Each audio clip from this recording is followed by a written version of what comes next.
Welcome to the Masculine Psychology Podcast, where we answer key questions in dating, relationships, success, and fulfillment, and explore the psychology of masculinity. Now, here's your host, world-renowned therapist and life coach, David Tian. Welcome to the Masculine Psychology Podcast. I'm David Tian, your host. In the previous episode, we explored repression, emotional suppression, and how so much of the old-fashioned masculinity, or some versions of toxic masculinity, which is a kind of macho masculinity that sees emotions other than anger, as a kind of weakness, or emotional vulnerability as weakness, are preventing men from experiencing the fullness and the richness of life. And a life lived under emotional repression ends up, over the long term, becoming one that is robbed of its color, of its variety, of the great range that is already there in human experience, but that because of repression and suppression is unavailable to the person suffering from toxic repression. And instead, he lives a gray life, a black and white life, a life that's robbed of color. As well, on the other end of the spectrum, on the other extreme from repression is overwhelm, emotional overwhelm. And I touched on that only briefly, but I just want to mention that here again, emotional overwhelm as the other side of the spectrum, where instead of suppression, you have the opposite of anything goes and there's no control whatsoever. And it just feels like it's controlling you. The emotions control you. And then you end up trying to control the sources or the triggers, which often is other people, but it also might be the environment around you, or a combination of them, because other people is part of the environment around you. And you blame them for how you feel. And this is like the common way that college students nowadays are taught or indoctrinated in this kind of brainwashing of, I'm helpless in the face of emotional overwhelm and I must blame it on others. Either way, there's no control over emotion. One is a kind of just shutting everything down, and the other is being flooded, emotionally overwhelmed. In either way, there's very little skill or facility with emotions. There's actually very little control or management or regulation of one's own emotions. So we covered that and the reasons for that in the last episode. And I ended with the sort of hope that there is a way. There's an empirically verified way, and actually multiple ways, multiple approaches that have been proven to give you the skills with your emotions so that you can have it relatively within your control for you to increase the intensity and frequency of the emotions you'd like to experience and decrease the intensity and frequency of the emotions you'd rather not experience. And these include, if you want to experience more joy, happiness, love, fulfillment on a consistent basis, if you have the skills to do that, this is available to you. There's actually a way to learn it. And because these are skills, these are emotional skills, and being skills, you can train them, you can improve in them, and therefore you can master them. Right? You can learn them, you can improve in them, you can master them.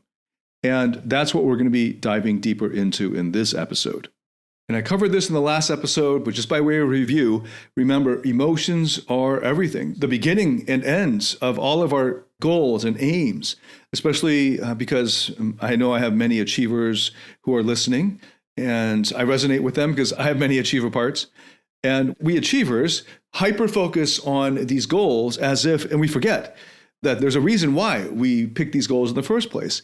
But because we forget the reasons why, we just get stuck on these goals and think that the goals are valuable in and of themselves. And typical achiever goals are money, making more money, making a certain amount of money. And then as you get closer to that, you have to keep raising that amount that you'd be satisfied with. And you may not believe that because maybe the goal that you've set for yourself is so far off and so out of your league that you don't realize that. But if you are a true achiever, as you get closer to that monetary goal, you'll necessarily have to raise it in order for you to continue being an achiever. It might be a fitness goal. And in order to sustain the fitness goal, you have to keep ratcheting up the stakes. You got to keep raising the standard there. And maybe for some of you, the goal has to do with women and success with women, or your social life, or whatever it is. You have these goals and you think it's just obvious why you would have those goals. But it's hopefully you can understand that those goals are not in and of themselves good. It's the reasons why you're pursuing them that make it good or bad for you. And the whole reason why you're pursuing the goals in the first place is to skip to the end of the argument. And so if you want to get into this a bit more deeply, I covered it in the last episode. But to skip to the end, the reason you are aiming for these goals is because you're hoping that if you achieve these goals, it will make you feel a different way.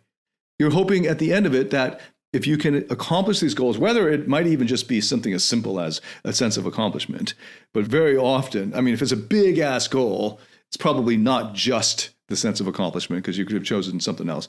But it will also generally be, if it's you're early in the achiever journey, it might just be security. It might just be a sense of certainty that you will have enough money to put food on the table or to pay your rent.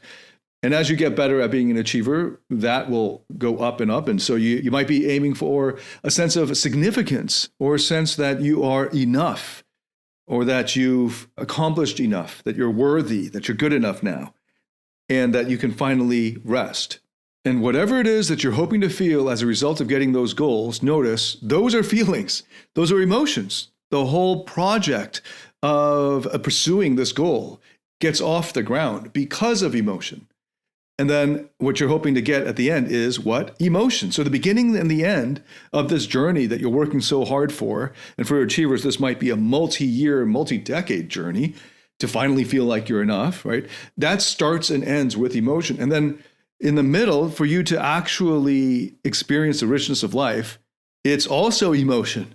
Right? What you're hoping to experience in flow or on a day-to-day basis. So up and down the whole spectrum of human experience from the beginning to the end, especially as an achiever. I'm just taking achievers as an easy example because I know many of you are achievers. That, especially for achievers, and this might be shocking to achievers, it's up and down the whole spectrum. It is emotion. To get off the ground at all, it's emotion. And I gave the example of Buridan's ass. And if you don't know what that is about, I explained that in the last episode, but it's a great way to remember this point. And Buridan is a 14th century philosopher, and he came up with this example, and the ass is a donkey. It's not actually his ass. So the ass is a donkey. So Buridan's donkey is at a crossroads, and he's equally thirsty and hungry, and down one road is food, and down the other road is water. He's equally distant. The donkey's equally distant from the water and the food, and he's equally thirsty and hungry. Doesn't know what to do. Stands there in indecision because he's got equally weighted desires, and dies. And this is a great way to understand how emotions work in decision making, that it all starts with emotion. To get going and choose a goal or aim, it's got to be a preference. It's got to be a desire, a want that overpowers the other options. And so you move forward with that one. And without that desire or preference or want, you won't be able to move forward. And this is Buridan's ass. From the beginning to the end, it's all about human emotion in terms of your behavior and your decision making. Emotions not just guide it, but it sets the agenda, and then it guides it along the way, and it selects what you will actually be aiming for. So if you have no control or little control over your emotions, then you're kind of going around like a chicken with its head cut off, just mindlessly carrying out some tasks without reflecting on why you're doing it in the first place. In the last episode, I also busted a myth that I've called the Cartesian error. And I borrow this from the book Descartes' Error by Antonio Damasio. But it encapsulates a huge amount of research literature that spans many decades. It includes work by Jonathan Haidt that some of you might have heard of. I've mentioned him in his work before, but many, many others in top research institutes around the world on understanding the intimate and inextricable, the essential connection between what we artificially consider to be thinking and emotion. The Cartesian error is traced back to in a kind of caricature of Descartes of, I think, therefore I am, who overemphasized, overprioritized the thinking over feeling. And it would be actually more accurate to make it I feel, therefore I am. So in this episode, I want to draw your attention to some emotional skills that you can learn, improve in, and train in, and master. And these are all skills that have a lot of empirical backing to them. They've been verified through scores and scores of scientific evidence and research papers published over many decades. Okay, so I've got three broad categories of emotional skills. And the first category is more purely focused on the emotions themselves. So I'll just give you an example of a few here, and just a few to get you started. And these are a few that I've done quite a lot of research around and development on in partnership with a team that's developing technological innovation to help mental health. And part of this is a project called Emotional Mastery, and you can find the link from my website under online courses, and then scroll to the bottom, and you'll see the affiliated programs. That's as of the recording of this. That might change later, but that's where you can find the link. And I'll just tell you a few of these emotional skills that you can work on, that you can learn, work on, train, get better at, practice, and so forth. And the first skill is present awareness. This incorporates a lot of mindfulness training. And with this kind of type of presence, by the way, is sort of the gateway to, and is one of the essential foundational skills that are required, especially for a man, to succeed in a relationship, in an intimate relationship. A lot of men, because of their decades of repression and suppression, have a lot of trouble actually being present. In fact, I had many decades of practice suppressing and repressing my own emotions and seeing myself as ultra rational and intellectual. And this meant that I didn't actually understand what presence meant.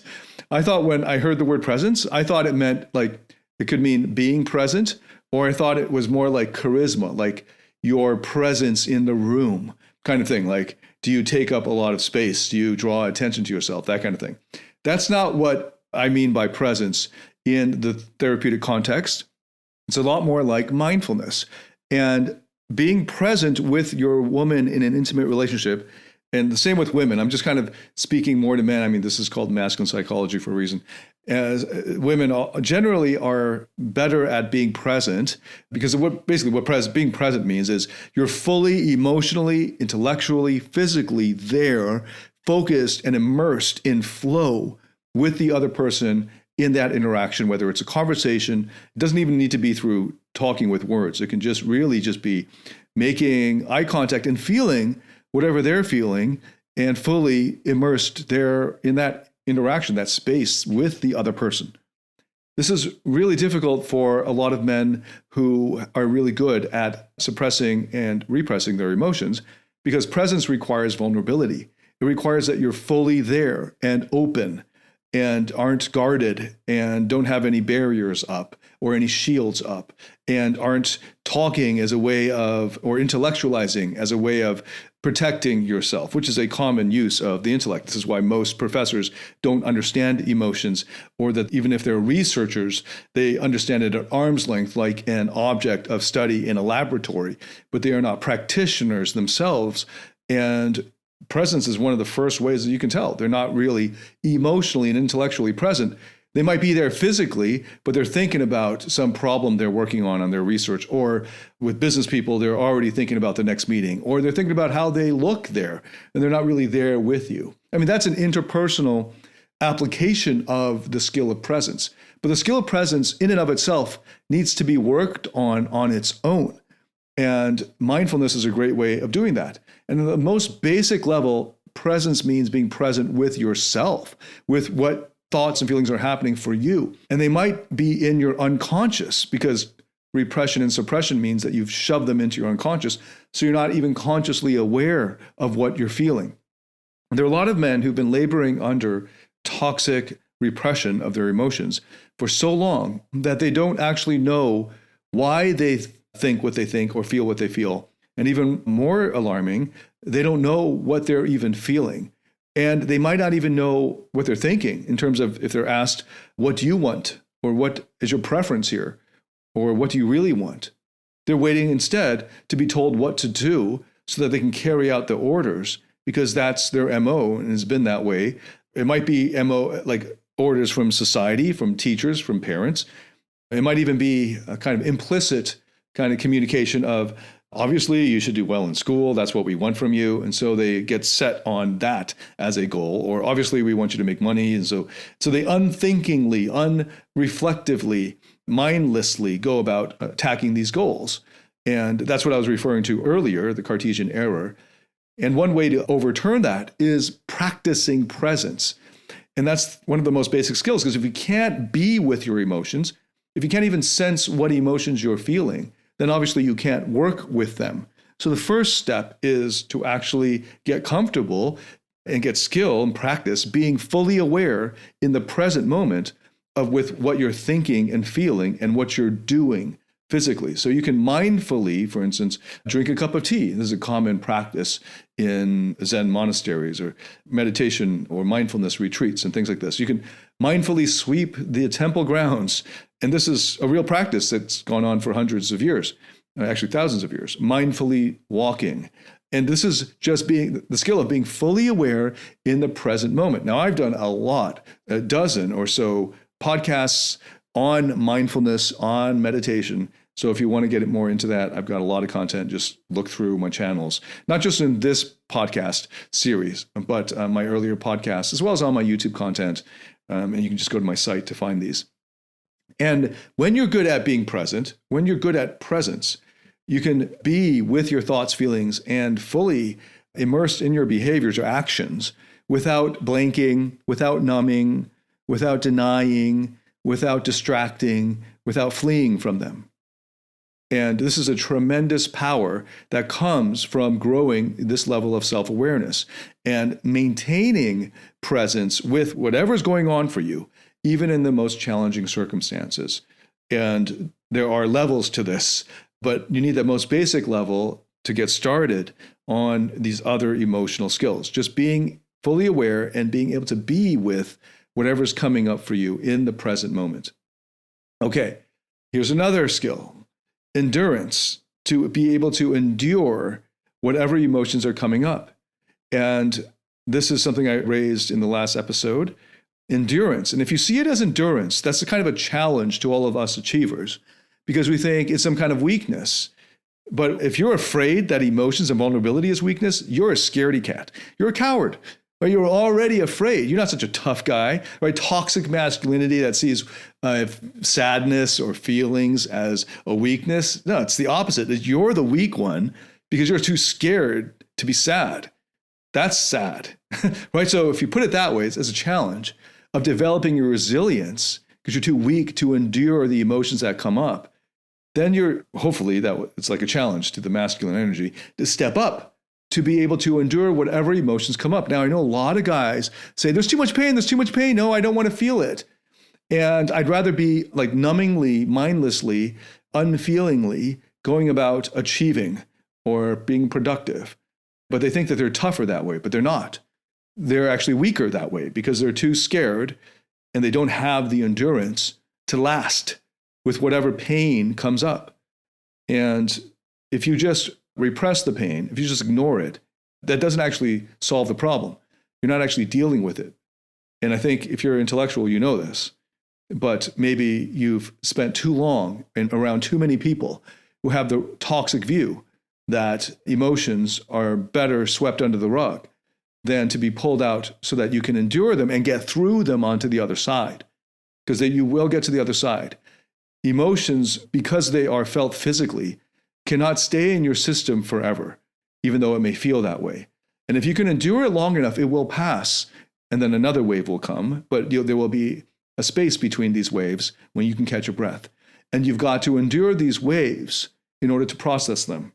If you lock them up, sweep them under the rug, you suppress them or repress them, you'll never be able to work on them. And therefore, it's sort of like, the analogy I like to use is like you have a wound.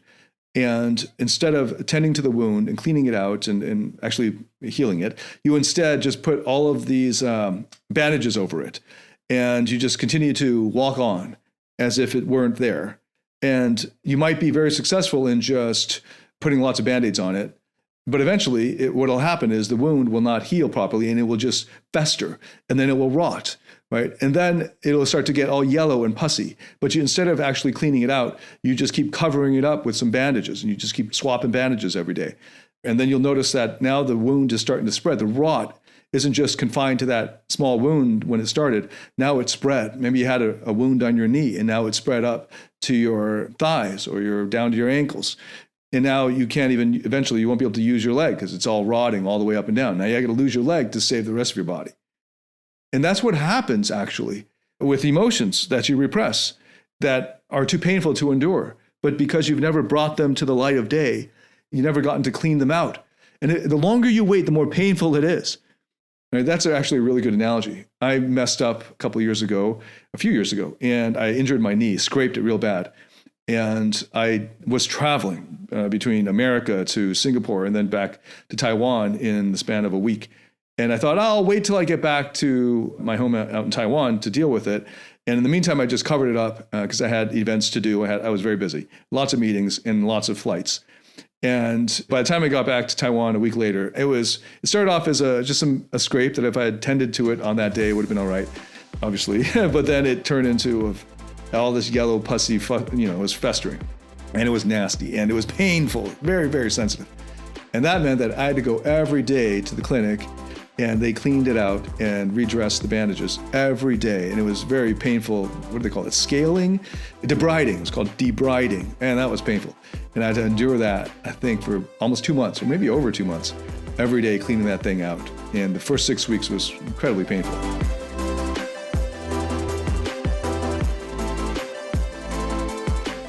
Do you struggle in your interactions with women or in your intimate relationship? Are fear, shame, or neediness sabotaging your relationships or attractiveness? In my Platinum Partnership Program, you'll discover how to transform your psychological issues, improve your success with women, and uncover your true self. Get access to all my current and future online courses by applying for the Platinum Partnership today at davidtianphd.com/platinum. Anyway, that was just 6 weeks. I've dealt with people, and I'm working with people who have been repressing emotions for 3 decades or 4 decades. And it's one thing to repress emotions. You can also repress memories that are attached to these emotions. And when you finally bring them to light because they've been basically numbing and you've been losing an entire part of, your emotional body, so to speak, and finally bring them up, you're going to have to endure that pain of the debriding of these repressed emotions and dealing with them. And it's never too late, right? So you can either live with a life that is 1/10 of what it could be, just to avoid bringing up the pain that you've been shoving under the rug. But it would be better for you to have the strength and the courage to face it. And that's a clarion call to the masculine parts of you that will step up to this challenge, that it's the opposite. I'm changing up the paradigm here. I'm reframing the whole thing for you, right?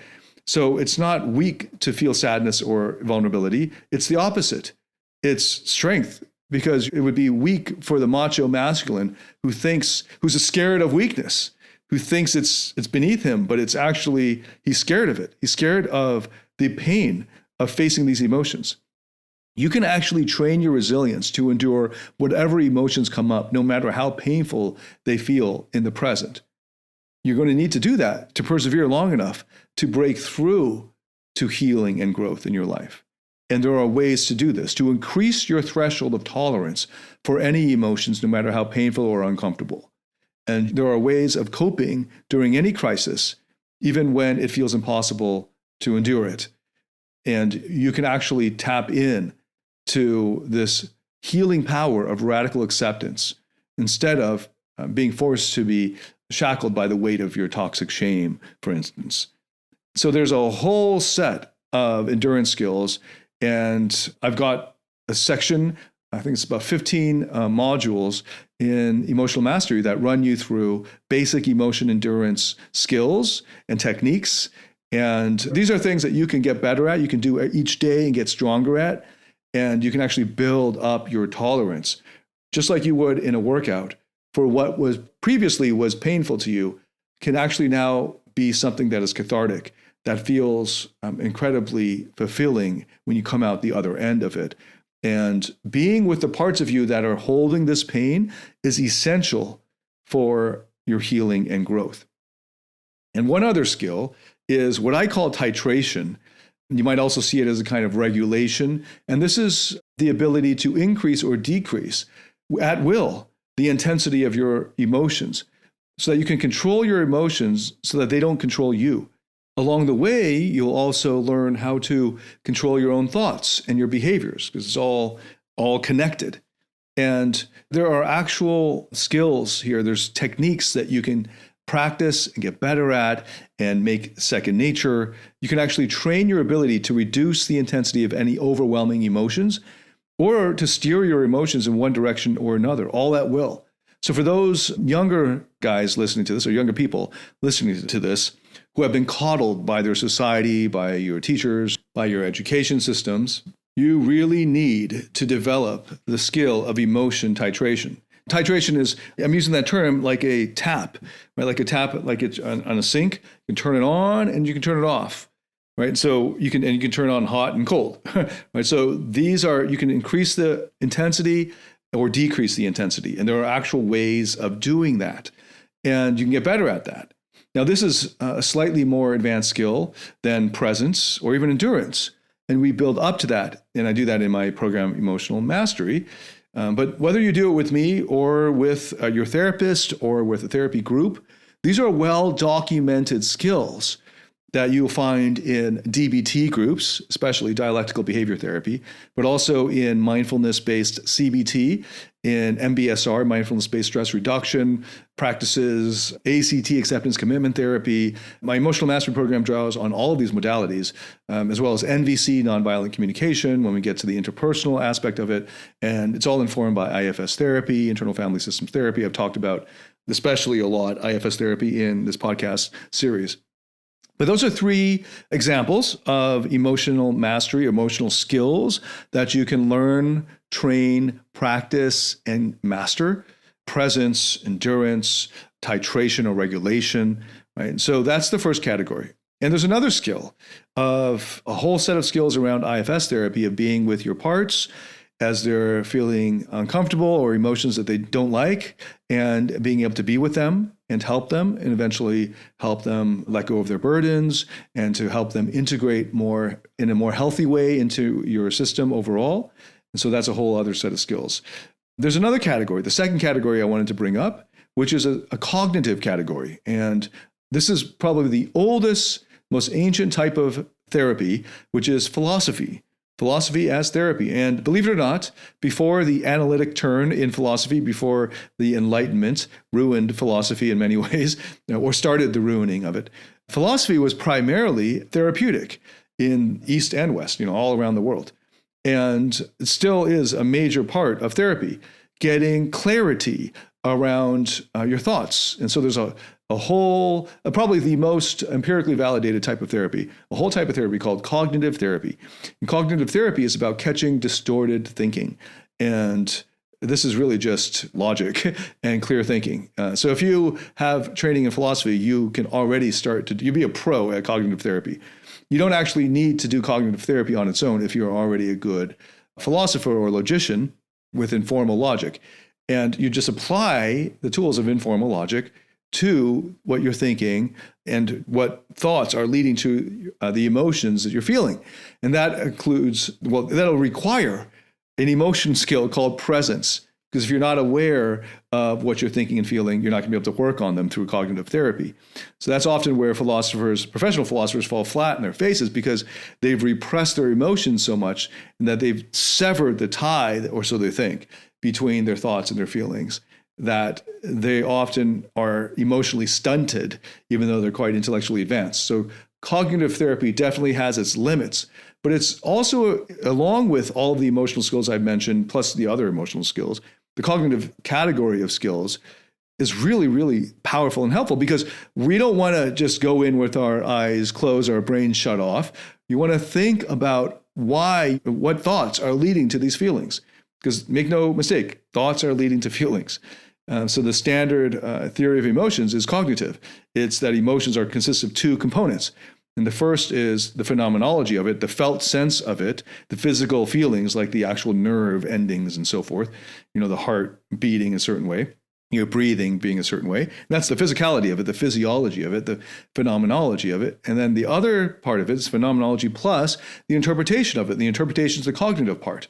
The example I like to give is snake slithering towards you. Most of us would start to panic or feel scared because our interpretation is snake equals danger or disgust or something like that. Yuck, fear, right? That's our interpretation of the snake slithering towards us. And there's another guy who's like, oh, there you are. It's my pet snake Todd. And he holds out his arm and the snake curls around his arm and he pets the snake. And he's really happy because his interpretation, his cognitive interpretation of the same phenomenology is it's his pet snake. And so he's really happy. So just notice the interpretation of it leads to an emotion. And if you can control the interpretation of it through philosophy, then you're able to control how you feel just through thinking. And that's not all of it. There's a lot of limitations to it, especially if you're not able to be present or endure the emotions that come up or that you're feeling, to trace them far back enough so you can find what the thoughts are, the interpretations themselves are that are creating this emotion. So that's basic. But once you do, it's a very useful skill to be able to call on for that cognitive set of skills to influence or transform your emotions. So that's the second category, cognitive. And you can do that through cognitive therapy or through training in philosophy, along with the first set of skills, the first category, which is more purely emotion skills. And then the third category is behavioral. So you notice that the famous type of therapy, CBT, cognitive behavioral therapy, is the combination of the second and third category, cognitive and behavioral. Behavioral is, as it sounds, it's about your behavior. And the more that you do something, the more it influences your thoughts and your feelings. And that's just a really important thing to pay attention to. And of course, your physiology influences how you feel. And that's been one of the most basic things that have been proven out over the past few decades. So it's really important to be able to control your physiology. Your physical body influences to a great degree what emotions you're actually feeling. And those who bought into, so like old folks like myself, Gen X's and older, and even some older millennials, have bought into the Cartesian myth so deeply that they're not aware of how their physical body influences their mind, let alone their mind influencing their body or how they're feeling, right? So they're cut off already from their feelings, and the neck up is all they live in. But even more, they're not able to take advantage of the incredibly powerful effects that downstream and upstream of the body on your emotions. Your emotions are actually happening in your brain. It's not some kind of ethereal mind, at least from a scientific perspective, right? So you can actually track, if you were able to look into the brain. The emotions you're feeling are happening somewhere in your brain. And of course, your brain is connected through your spine, right down into the rest of your body through the autonomic nervous system. And there are real downstream effects of the emotions in your body. And they're upstream as well. So if you eat a rotten food, it's going to make you feel rotten. Not just because it's going to screw up your stomach and you're going to be in the toilet, but also it's going to influence how you feel. So you're not going to be in a good mood, right? And that's an easy example, a more extreme one, I guess, of something happening in the body that affects your mood, your emotions. But also it happens in a positive way. And so the easy example is the smile, signaling to the brain that there's something to be happy about. And so you get a little hit of happiness there just briefly. But all of that physiology, if you're not in tune with what your body is doing to your mind. So a lot of people who are emotionally repressed are also not actually present with their bodies. They might be working out and actually numbing their bodies. So a lot of guys who spend a lot of time working out in these kind of stiff standard bodybuilding movements are very strong. They built up a lot of muscle. But many of them are unaware of their own bodies. So if you ask them to isolate part of their bodies in a kind of like dancing movement, unless they're looking into a mirror, they're not going to be able to do it very well. And even if they are looking in the mirror, they'll probably still not be able to do it very well because they're not very well attuned to their bodies. And this is something I learned the hard way too, over many years of trying to get better at dancing for the purposes of attraction, and going through so many different types of dancing classes and one-on-one training. And it was really only when I paired pure movement training with what I was doing in therapy and acting and method acting, that I was finally able to unlock the fact that the reason why it was so hard for me to isolate various body parts and move them in dance without looking in the mirror, or even when I am looking in the mirror, and that stiffness that's there, is because of the repression. And that is, you can tell as you get better at the movement that You can tell somebody who's emotionally repressed by how they hold their bodies. So that's the third category, behavioral. And I'm just like a pure behavior, as in just pure movement. But also, of course, the things that you're doing, the activities that you're doing throughout the day and throughout your life are actually programming you into certain habits of thought and feeling. And it's a huge category. And that would include in this category interpersonal skills. So a big part of being good with women, I know some of you who follow me because of you're looking for becoming better with women. So a big part of being better with women is developing interpersonal skills that will, of course, cover not just being better with women, but people in general. A huge part of that is being in control of your own emotions. And step one is just being aware of your own emotions, let alone being able to control them. But being able to control your own emotions is a prerequisite for influencing the emotions of others. The most direct pathway for influencing other people's emotions is your own. And this has been proven out. I mean, one of the easiest scientific concepts to just illustrate this is mirror neurons, but that's just one of many. And we know that we start to pick up the moods of those around us, and they affect us greatly. I mean, all of us men who are afraid of these emotions, you probably had a parent who was either very volatile, so they were very unpredictable. Maybe they came home from work and came home and just started shouting at the kids erratically, So it's unpredictable in the sense of, I don't know if I'm going to get the calm dad or mom or the crazy or the angry one or the impatient one. Or you had a parent who was shut down and repressed him or herself. And so you've learned this from them and you picked it up from them. This is interpersonal, right? So interpersonal skills, being able to master them, being able to control your own emotions as a pathway as a quick and natural and automatic and almost effortless way of influencing others' emotions. Okay, so just to recap, the three broad categories of emotional skills I've covered here, or just mentioned so that you're aware of them, is more purely emotional skills such as presence, emotion endurance, emotion regulation or titration, and the whole other subcategory of IFS emotion skills like unburdening. And then the second category were cognitive ones. The third category were the behavioral ones. And just as we're ending here, I wanted to tell you the story of a client, and his name is Andrew. And Andrew is from a conservative but technologically advanced, very modern Asian country. And Andrew grew up in a home that was incredibly repressed, with parents that were very enmeshed with him, as is common in many Asian societies. And as he learned about toxic parenting, about assertiveness, about toxic shame, about boundaries, about mental health, about emotions, about repression, about healing and unburdening, as he learned about these on a cognitive theoretical level through my recorded courses, he was able to spot more and more what was happening first in himself, the emotions that he was feeling that he wasn't even aware of before, and that he was repressing and suppressing, but that were under the surface. He was able to spot them now because he was able to sense under the surface of what was going on and stay with them. And it's great to see that I have a lot of intellectual type of clients, or clients with strongly intellectual parts, especially in Asia. And they can leverage this to allow their intellectual parts to lead them through this process of healing, because they can really capitalize on that second category of emotion skills coming from the cognitive set. Just understanding the theory of it and intellectually can help them to stay long enough and to really commit to feeling through and enduring the painful emotions and being present with them as they come up.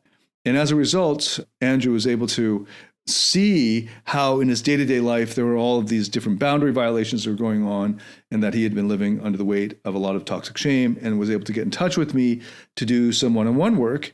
And it's been a joy and privilege to guide him through that.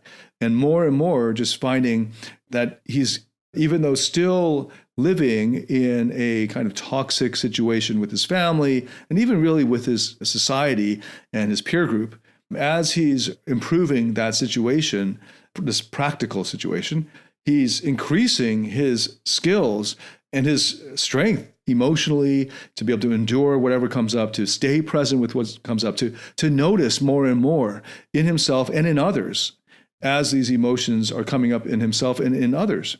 And it's been a real joy and privilege to see that, this incredible freedom that's happening relatively quickly as a result of him doing this cognitive work on his own of just, through my courses, leading to the research literature that he was digging into on his own, and then doing the emotional work together of developing that presence and that endurance and so on, these emotion skills.